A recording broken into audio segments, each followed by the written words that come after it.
Ish komandanti i UÇK-s në zonën e Nerodimes, Shukri Buja, ka folur për planet dhe përpjekjet që i kanë bërë BIA serbe bashkë me shqiptarë të Kosovës që ta shpiknin një shtëpi të verdhë si ajo e Burrelit, kinse për trafikim të organeve njerëzore, kësaj radhe brenda territorit të Kosovës. Kjo hartë që kinse përshkruan rrugën e trafikimit të organeve njerëzore nga Spitali Ushtarak i UÇK-s në Mollopolc të Shtimes e deri në Shqipëri, është pjesë e akuzës për spionazh ndaj Muharrem Qerimit dhe Bedri Shabanit. Specifikisht Bedri Shabani akuzohet se është autori i kësaj harte në bashkëpunim me BIA-n e Serbisë. Qëllimi dyshohet se ishte të shpiket një shtëpi e re e verdhë në të cilën bëhej kinse trafikim ose transplantimi i organeve njerëzore. Një shtëpi imagjinare dhe arrejshme si ajo në Burrell të Shqipërisë, pjesë e raportit të Dikmartit. Këto informacione dhe plane nuk e kanë befasuar as pak ish komandanti në UÇK-s në zonën e Nerodimes, Shukri Buja.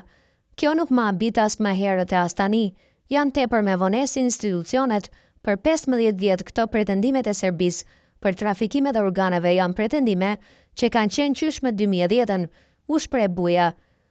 Si e komenton ai hartën ku fabrikohet rruga e trafikimit të organeve nga Kosova në Shqipëri, Buja tha se është një imagjinat. Të krijosh harta të tilla duhet të jesh njeri që di të imagjinor diçka të tillë, jashtë realitetit. Ne e kemi pasur spitalin ushtarak, e kishim vetëm shërbimi spitalor nga mjekët, shton ai.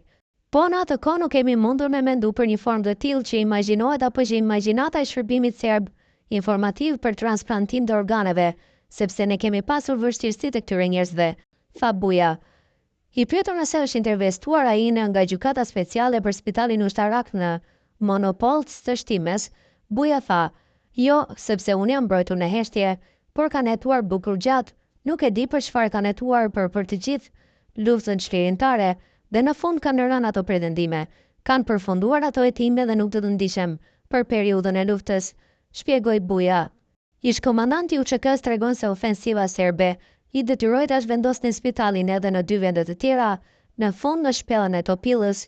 Në të gjitha këto hapësira sipas tij, pos plagëve të liris, nuk kishte as kushte e as synim që të kryen krime të cilat Serbia dhe BIA serbe bashkë me shërbësit e saj kanë dëntuar dhe vazhdojnë t'ia provojnë t'ia montojnë luftën së ushtrisë çlirimtare të Kosovës.